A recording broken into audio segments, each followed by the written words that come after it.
In the stillness of silence, wisdom blooms like a lotus in the mud, a symbol of purity emerging from life's messiness. Picture this. Have you ever felt utterly drained by certain people in your life, yet struggled with the weight of whether to keep them close or walk away? The people who seem to sap your energy, stir up confusion, or leave you questioning your own worth. It's a dilemma that many of us face. Do we endure the discomfort, hoping it's some test of patience or spiritual growth? Or do we risk being labeled cold-hearted, selfish, or unkind and choose to let go? This is not just an internal battle. It's an issue that arises in many of our relationships, from family dynamics to friendships, to colleagues, and even within our communities. The Zen and Buddhist teachings offer a refreshing perspective. Peace of mind isn't simply about accumulating virtues or holding on to relationships. It's also about knowing what to release, when to say enough, and when to protect your inner tranquility. In a world that constantly demands more connections, more engagements, more tolerance, there is an often overlooked truth. Sometimes, peace is found not by holding on, but by letting go. It's a quiet, but powerful realization. A wise person understands that life is not about accumulating more relationships or tolerating endless negativity. It's about discerning what nurtures your peace and what disturbs it. Just as we carefully curate the spaces we inhabit, we must also curate the people we allow into our lives.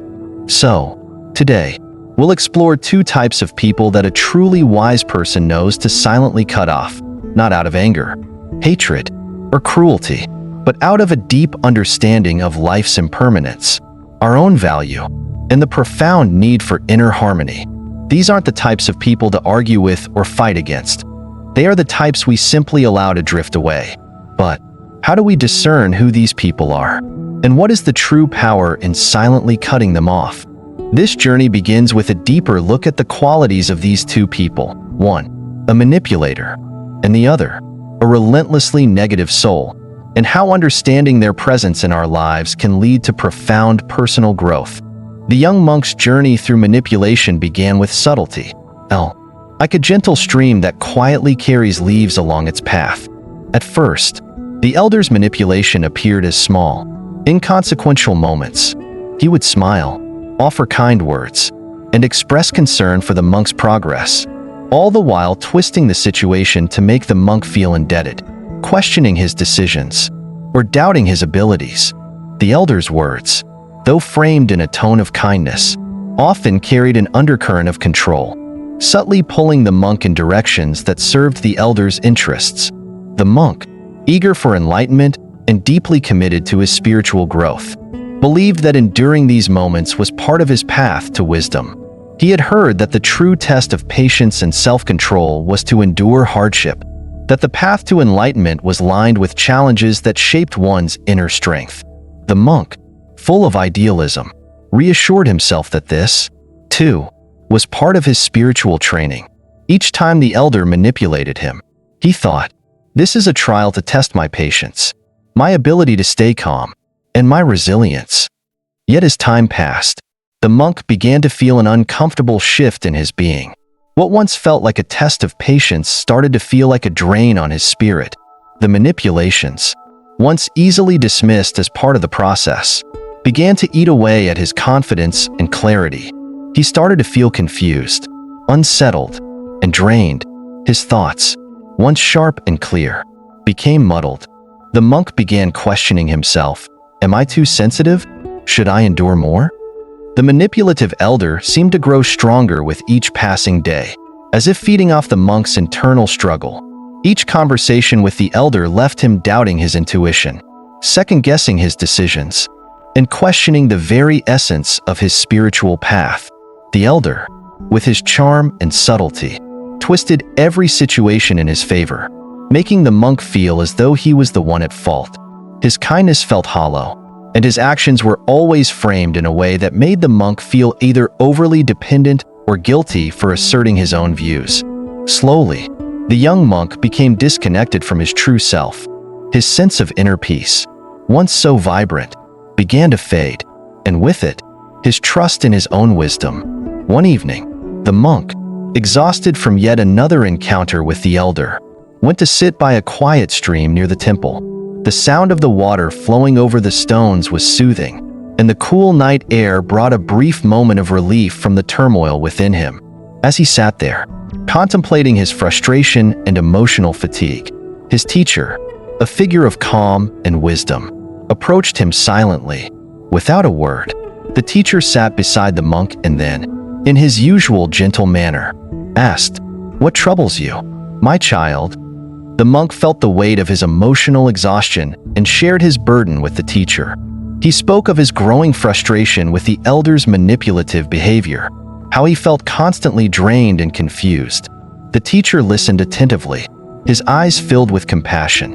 He didn't rush to offer advice, instead waiting for the monk to express his thoughts fully. When the monk was done, the teacher smiled softly and gestured to the stream. "Do you see these rocks?" the teacher asked, pointing to the boulders scattered along the stream. "Notice how the water flows around them, without resistance. It doesn't try to move the rocks. It simply finds its way." The monk looked at the rocks, observing the water flowing calmly around them. The teacher continued, "The manipulative controller in your life is like these rocks. They block your path and divert your flow. But a wise person doesn't waste energy trying to move the rocks. They simply adjust their course and continue onward. You cannot change the rocks, but you can change your direction." The monk sat in silence, the teacher's words sinking deep into his heart. He realized that the elder's behavior was not something that could be fought head-on. No matter how much he tried to resist, the elder's power over him seemed to grow, feeding off his emotional responses. It wasn't the elder's fault. It was his own attachment to the situation and the false belief that he could change it. In truth, the monk had been trying to move the rocks, to engage with the elder in a way that would resolve the manipulation. But this was futile. Like the water, he needed to adjust his course, to let go of the struggle. The teacher smiled again. "This is not anger, my child, but wisdom. To remain in their presence and try to fight them is to lose yourself. To leave, with clarity and understanding, is to honor your own path. You must learn when to release the illusion of control and protect your peace." The young monk, in that moment, understood.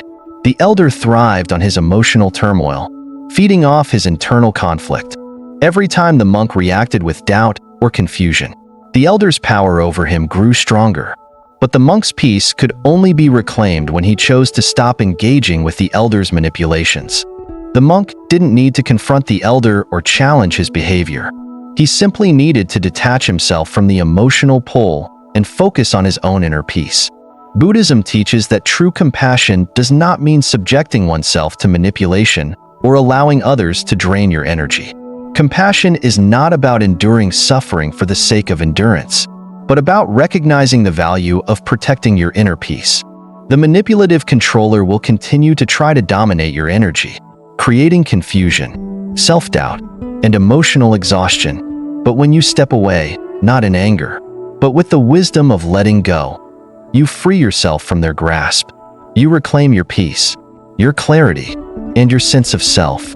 This lesson is central to Zen teachings. We do not need to confront or struggle with the obstacles that arise in our lives. We simply need to adjust our course, protect our inner harmony, and move forward with wisdom and grace. By choosing to disengage from manipulation, we open the space for true spiritual growth, free from the toxic influence of those who would distort our path. 3. The relentlessly negative soul. The second type of person that a wise individual chooses to silently cut off is the relentlessly negative soul. These individuals are often caught in an unbreakable cycle of complaint, despair, and constant criticism. Their perspective on life is overshadowed by negativity, as if their minds are filtered through a lens that distorts everything into something to be dissatisfied with.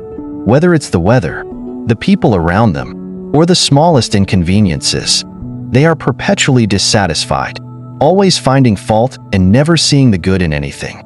This is not simply a matter of someone experiencing a temporary bad mood or challenging circumstances. The relentlessly negative soul lives in a constant state of dissatisfaction, and no matter how much positivity, encouragement, or kindness you offer, It never seems to make a difference. They are like a bottomless vessel. No matter how much light or goodness you pour into them, it never fills them. They remain empty, craving something they cannot name, yet refusing to let anything in that might ease their suffering. Take, for example, the story of a kind-hearted traveler who encountered a villager known for their chronic negativity. The traveler, being naturally optimistic and compassionate, saw the potential to uplift the villager, to show them the joy and beauty that life offered. The traveler made it their mission to offer words of encouragement, small acts of kindness, and a listening ear, believing that with time, they could help the villager see life in a different light. The monk sat in silence, the teacher's words sinking deep into his heart. He realized that the elder's behavior was not something that could be fought head-on, no matter how much he tried to resist. The elder's power over him seemed to grow, feeding off his emotional responses. It wasn't the elder's fault. It was his own attachment to the situation and the false belief that he could change it. In truth, the monk had been trying to move the rocks, to engage with the elder in a way that would resolve the manipulation. But this was futile. Like the water, he needed to adjust his course, to let go of the struggle. The teacher smiled again. This is not anger, my child, but wisdom. To remain in their presence and try to fight them is to lose yourself. To leave, with clarity and understanding, is to honor your own path. You must learn when to release the illusion of control and protect your peace. The young monk, in that moment, understood. The elder thrived on his emotional turmoil, feeding off his internal conflict. Every time the monk reacted with doubt or confusion, the elder's power over him grew stronger. But the monk's peace could only be reclaimed when he chose to stop engaging with the elder's manipulations. The monk didn't need to confront the elder or challenge his behavior. He simply needed to detach himself from the emotional pull and focus on his own inner peace. Buddhism teaches that true compassion does not mean subjecting oneself to manipulation or allowing others to drain your energy. Compassion is not about enduring suffering for the sake of endurance, but about recognizing the value of protecting your inner peace. The manipulative controller will continue to try to dominate your energy, creating confusion, self-doubt, and emotional exhaustion. But when you step away, not in anger, but with the wisdom of letting go, you free yourself from their grasp. You reclaim your peace, your clarity, and your sense of self. This lesson is central to Zen teachings. We do not need to confront or struggle with the obstacles that arise in our lives. We simply need to adjust our course, protect our inner harmony, and move forward with wisdom and grace. By choosing to disengage from manipulation, we open the space for true spiritual growth, free from the toxic influence of those who would distort our path. The second type of person that a wise individual chooses to silently cut off is the relentlessly negative soul. These individuals are often caught in an unbreakable cycle of complaint, despair, and constant criticism. Their perspective on life is overshadowed by negativity, as if their minds are filtered through a lens that distorts everything into something to be dissatisfied with. Whether it's the weather, the people around them, or the smallest inconveniences, they are perpetually dissatisfied, always finding fault and never seeing the good in anything. This is not simply a matter of someone experiencing a temporary bad mood or challenging circumstances. The relentlessly negative soul lives in a constant state of dissatisfaction, and no matter how much positivity, encouragement, or kindness you offer, it never seems to make a difference. They are like a bottomless vessel. No matter how much light or goodness you pour into them, it never fills them. They remain empty, craving something they cannot name, yet refusing to let anything in that might ease their suffering. Take, for example, the story of a kind-hearted traveler who encountered a villager known for their chronic negativity. The traveler, being naturally optimistic and compassionate, saw the potential to uplift the villager, to show them the joy and beauty that life offered. The traveler made it their mission to offer words of encouragement, small acts of kindness, and a listening ear, believing that with time, they could help the villager see life in a different light. However, despite the traveler's best efforts, the villager remained steadfast in their negativity. Nothing was ever right. The weather was always too cold, too hot, or too rainy. The food was too salty or too bland. The kindness of others was always questioned, as if it was just a facade, a means of manipulation. Every attempt to offer positivity or encouragement was met with a complaint or a dismissal. No matter how hard the traveler tried to offer warmth and light, it was always rejected. The villager's negativity wasn't a reaction to circumstances. It was a choice that the villager had made, whether consciously or unconsciously, to see the world as a place of perpetual dissatisfaction. As time passed, the traveler began to feel a subtle shift within themselves. The joy and optimism that had once come naturally to them started to fade. They began to feel drained, discouraged, and even burdened by the constant barrage of complaints and negativity from the villager. Their own light, once bright, began to dim in response to the villager's refusal to accept it. The traveler, once full of energy and hope, now found themselves feeling emotionally exhausted. Their attempts to help felt like a one-way street, with no reciprocation, no gratitude, and no change in the villager's outlook. It became increasingly clear that no matter how much the traveler gave, the villager's negativity was not something that could be solved with kindness or optimism. It was a way of life for the villager, a deeply ingrained habit, and no amount of outside influence could shift it. One day, feeling overwhelmed and unsure of how to proceed, the traveler sought counsel from the wise elder of the village. The elder was known for his deep understanding of human nature and the ways of the world, and the traveler hoped that he could offer some insight. With a calm and compassionate demeanor, the elder listened as the traveler poured out their frustrations. "Why does my light not brighten their darkness?" the traveler asked, their voice tinged with frustration and sadness. "No matter what I do, no matter how much I give, they only seem to grow more bitter, more resistant. I'm at a loss." The elder, who had witnessed many such struggles in his lifetime, replied with great clarity, "Your light is not the problem. Understand this. Some people are like bottomless vessels. No matter how much you pour into them, they will never be filled. Their negativity is not a result of their circumstances. It is a choice. They have chosen to see the world in a particular way, and until they choose differently, nothing you do will change that." The traveler paused, the elder's words settling into their heart. The truth was simple, yet profound. The villager's negativity was not an external force that could be fought or fixed. It was a self-chosen mindset.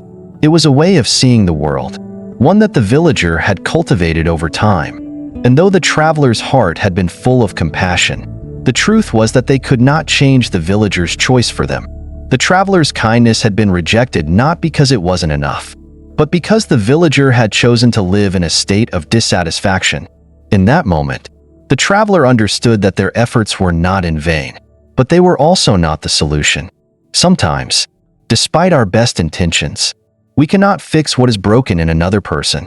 In Buddhism, there is a deep respect for the autonomy of each individual's journey, and while compassion calls us to help, wisdom teaches us to recognize when our efforts are neither welcomed nor effective. With a heavy heart, the traveler made the difficult decision to distance themselves from the villager. This was not an act of abandoning the villager out of cruelty or lack of compassion. Rather, it was an act of self-preservation. The traveler understood that their own emotional and mental well-being were valuable, and that staying too long in the presence of relentless negativity would only continue to drain their spirit. By choosing to step away, the traveler wasn't turning their back on the villager, but was choosing to preserve their own light so that they could continue to serve others in a meaningful way. Buddhism teaches us that we must protect our mental and emotional well-being. Compassion calls us to help others, but wisdom teaches us that we must recognize when our efforts are neither welcomed nor effective. Sometimes, the best way to help is not by giving more, but by stepping away. This preserves our own light and energy, allowing us to serve the world in more meaningful and lasting ways. The traveler's decision to distance themselves wasn't an abandonment of the villager. It was an acknowledgement that, for their own peace of mind, they could no longer remain in the presence of unchecked negativity. And so, the traveler moved on, not with resentment or bitterness, but with a quiet understanding that some people's journeys are their own, And sometimes the most compassionate thing we can do is protect our own peace so that we can continue to bring light to the world in ways that are truly transformative. Now that we've explored the two types of people, the manipulative controller and the relentlessly negative soul, it's time to reflect on the profound wisdom behind letting go of such relationships. In both Zen and Buddhist teachings, protecting one's inner peace is regarded as essential to spiritual and personal growth. In a world that constantly demands more of us, more connections, more tolerance, more sacrifice, it's easy to become caught in the belief that enduring hardship and sacrificing personal well-being are necessary virtues. We are often told to be patient, to carry the burdens of others, and to strive for compassion at all costs. But true wisdom lies not in endless endurance, but in the ability to discern what truly serves us and what no longer contributes to our well-being. Buddhism teaches that our happiness and peace come from within, and part of cultivating that peace is learning to recognize when a relationship, situation, or connection is no longer nurturing. When you hold on to relationships that drain your energy, create confusion, or cause suffering, you are not making space for the joy and tranquility that you deserve. This is why the act of letting go is so powerful. It is not a rejection of others, but a deep recognition that some relationships have outlived their purpose in your life. In Zen, there is a saying, when you let go of something, you make room for something better. This wisdom highlights the liberating power of release, not as a sign of rejection, but as a conscious, intentional act that opens up space for peace, growth, and vitality. Holding on to a toxic relationship can create a constant undercurrent of tension, worry, and distraction. But by letting go, you create the possibility for something new and healing to enter your life. The key is to understand that letting go does not mean you are abandoning the other person with anger, bitterness, or hostility.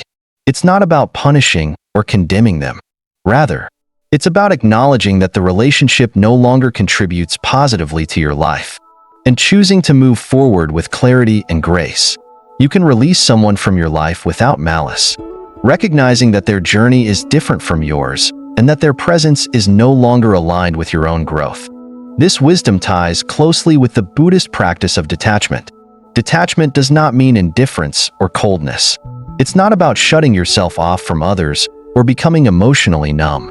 Instead, detachment is the recognition that all things in life, including relationships, are impermanent. People change, circumstances change, and sometimes, relationships need to change too. Holding on to relationships that have become toxic or unproductive is an attachment that keeps you bound to suffering. Detachment allows you to move with the flow of life, letting go of what no longer serves you and making space for the things that will help you evolve. It's important to understand that detachment is not about rejecting people. It's about recognizing when someone's presence in your life is no longer a source of nourishment and choosing to step away from it, not out of anger, but out of wisdom. Letting go can be an act of self-love and self-respect. When you release toxic relationships, you are prioritizing your mental, emotional, and spiritual well-being. This is not selfishness, but a recognition that your peace is essential for your own growth, and that only when you are at peace can you truly help others in a meaningful way. In a way, letting go allows you to be more compassionate, not just toward yourself, but toward others. When you are constantly caught in draining or toxic relationships, your energy is depleted, and your ability to offer true compassion and support to others diminishes. By choosing to protect your own peace, you are better equipped to engage with others from a place of strength, understanding, and generosity. This wisdom also applies to the relationships that exist in your internal world. Just as you must let go of relationships with others that hinder your growth, you must also release unhealthy thoughts, limiting beliefs, and self-judgments that keep you stuck in negativity. The practice of letting go extends to your inner dialogue and emotional patterns. It's a practice of clearing away the clutter in your mind and heart to create space for self-compassion, peace, and growth. Sometimes, letting go also means releasing expectations. When we hold on to an idealized version of how relationships should be, or how people should behave, we trap ourselves in disappointment and resentment. By releasing these expectations, we free ourselves to see people for who they truly are, without needing them to fulfill a particular role in our lives. This allows for more genuine, less burdensome connections and allows us to accept others without the weight of our expectations. The act of letting go is not always easy. It requires strength, clarity, and a deep understanding of your own worth. But it is one of the most transformative acts of self-care you can engage in. It's a way of affirming that your peace, your mental clarity, and your emotional health are valuable and worth protecting. Letting go is also a necessary part of spiritual growth. In the journey to enlightenment, we are taught to release attachments, whether they are to people, things, or ideas.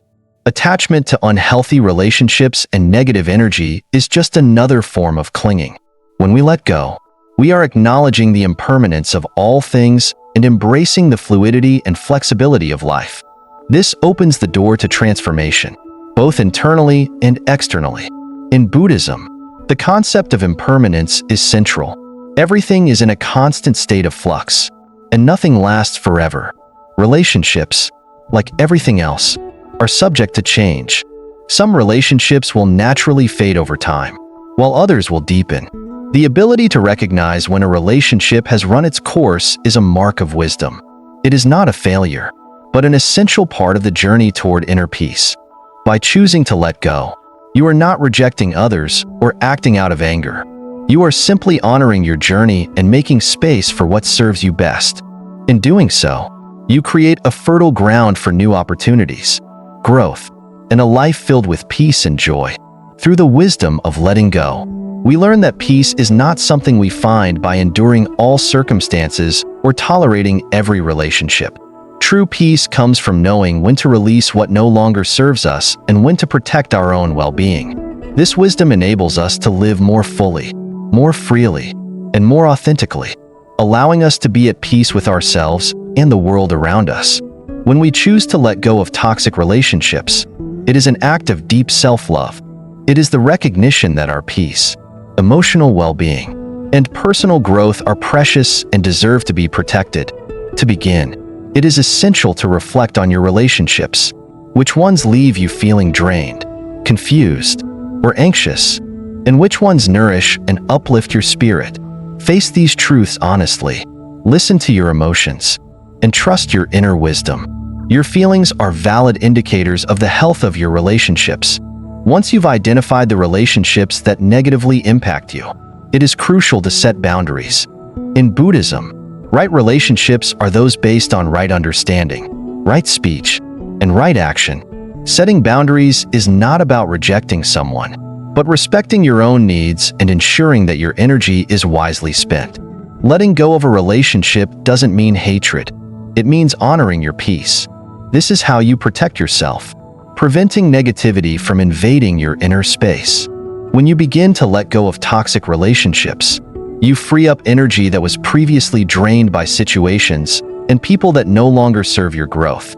You can now redirect that energy toward yourself, toward practices that help you reconnect with peace, whether through meditation, mindfulness, creative expression, or simply walking in nature. This is the time to reconnect with yourself, restoring balance and inner strength. Moreover, you can also begin to surround yourself with people who truly support your growth. As you spend more time with those who are positive and optimistic, you'll feel empowered by their presence. Your energy will be replenished, and you will feel stronger, more confident, and more focused on your own journey. By making these changes, you'll start to see the world with fresh eyes, free from the weight of unnecessary negativity and manipulation. The more you nurture your inner peace, the more you'll be able to share that peace with others in a genuine and meaningful way. But most importantly, you will protect your own peace of mind, because only by protecting yourself can you truly help others from a place of fullness and health. Letting go is not an act of cutting ties with others out of anger or hatred. Rather, it is a conscious choice to create space for greater growth, peace, and a better life. It is the realization that not every relationship can accompany you forever, and sometimes, the wisest course is to let go. This practice aligns with the Buddhist concept of detachment or release in relationships. Letting go doesn't mean indifference or callousness. It simply means recognizing that everything in life is impermanent, and relationships, too, are subject to change. Sometimes, the wisest thing is to release those that hinder your growth, allowing you to move forward into new opportunities and relationships that support your development. By making these changes, you not only create space for your own growth, but also cultivate patience, appreciation, and love for yourself. In reality, when you prioritize your peace and growth, you are setting the stage to help others more effectively in the future.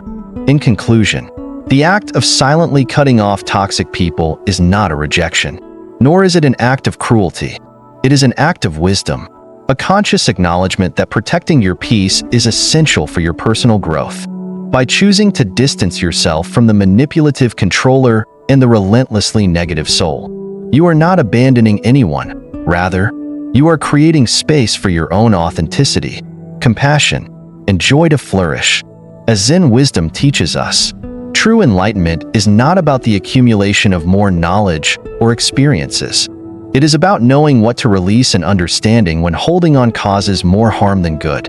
Just as the lotus rises from the mud, untainted by the murk surrounding it, so too can we rise above the negativity and manipulation that would otherwise cloud our clarity. When we protect our inner peace, we allow our true nature to shine through, clear, unburdened, and filled with potential. This is the heart of wisdom, understanding that sometimes the most compassionate act we can offer ourselves and the world is knowing when to let go. Embrace the wisdom of releasing what no longer serves you, and the path ahead will become clearer, more peaceful, and more fulfilling. You will find yourself walking a journey of deeper connection with your authentic self, surrounded by the energy and people that uplift you rather than drain you. If you found this video helpful and enlightening, please consider liking, sharing, and subscribing to the channel. Your support helps us continue creating meaningful content that nurtures wisdom, peace, and personal growth. If you have any thoughts or experiences you'd like to share, leave a comment below. We'd love to hear from you and engage in this journey together. Remember, the path to inner peace starts with small, mindful steps. Let's continue growing and supporting each other. Thank you for being part of our community. Until next time, stay peaceful and stay true to yourself.